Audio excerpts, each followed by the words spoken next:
Hi అండి, అందరికీ నమస్కారం. ఈరోజు మానస కుకింగ్స్లో పులిహోర ఎలా చేసుకోవాలో మీకు చూపిస్తాను, చూసేయండి. ముందుగా కొంచెం చింతపండుని నానబెట్టుకోండి.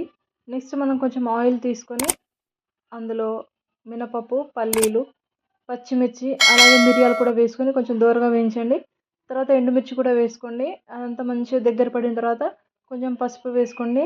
తర్వాత దాంట్లో కొంచెం చింతపండు పులుసు కూడా ఆల్రెడీ నానబెట్టుకున్న చింతపండుని మంచిగా మెత్తగా చేసుకొని అందులోంచి గుజ్జుని ఈ పోపులో వేసుకోవాలండి. పోపులో వేసుకున్న తర్వాత స్టవ్ని కొంచెం లో ఫ్లేమ్లో పెట్టుకొని కొంచెం కొంచెంగా పోసుకోవాలండి. అది చిట్పట్ అంటుంది కదా, కొంచెం మీద పడే అవకాశం ఉంది. అందుకని కొంచెం సిమ్లో పెట్టుకోవడం వల్ల మన చేతుల మీద పడకుండా ఉంటుంది. కొంచెం కొంచెం కొంచెంగా పోసుకుంటూ దాన్ని కలుపుకోవాలండి. కొంచెం సాల్ట్ కూడా వేసుకోండి. సాల్ట్ కూడా వేసుకున్న తర్వాత దాన్ని మళ్ళీ ఒకసారిగా కలుపుకోండి. ఆ గుజ్జు అనేది మనకి చిక్కగా రావాలండి. పల్చగా ఉంటే నీళ్ళు అలాగా అయిపోతుంది. మనం కొంచెం స్టవ్ పెద్దగా పెట్టేసుకోండి. అది చిక్కగా అయ్యేంత వరకు ఉంచుకోవాలండి.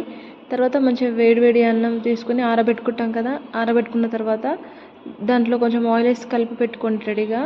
తర్వాత మనం ఆల్రెడీ పోపు వేసుకున్న ఇది చింతపండు గుజ్జు మొత్తం, పులిహోర పులుసు మొత్తం ఆ రైస్లో వేసుకొని కొంచెం కొంచెంగా కలుపుకోవాలండి. వేడిగా ఉంటుంది కాబట్టి కొంచెం చూసి కలుపుకోండి. లేదంటే మొత్తం చల్లగైనా కూడా కలుపుకోవచ్చు. మీకు టైం లేదు అంటే అలా కలుపుకోవడానికి చూడండి. వీలైతే స్పూన్తో కలపండి, లేదంటే మీ చేతితోటైనా కలుపుకోవచ్చు. కొంచెం నిదానంగా కలుపుకోవాలండి, ఎందుకంటే కాలుతుంది కాబట్టి. ఇంతే. ఇది కలుపుకున్న తర్వాత ఒకవేళ మీ దగ్గర కరివేపాకు ఉంటే కూడా కరివేపాకు కూడా వేసుకోవచ్చండి. ప్రజెంట్ అయితే మా దగ్గర లేదు కాబట్టి మేము అది యూజ్ చేయలేదు. కరివేపాకు వేసుకుంటే కూడా టేస్ట్ బాగుంటుంది.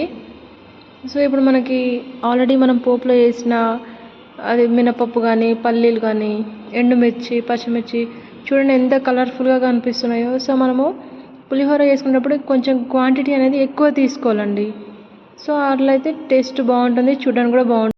మనకి నిమ్మకాయతో చేసిన పులిహోర కన్నా చింతపండుతో చేసిన పులిహోర టేస్ట్ బాగుంటుందండి. మీరు కూడా తప్పకుండా దీన్ని ఒకసారి మీ ఇంట్లో ట్రై చేయండి.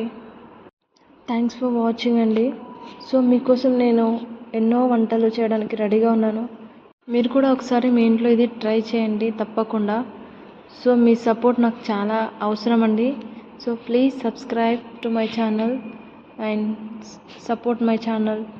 Please like, share and subscribe.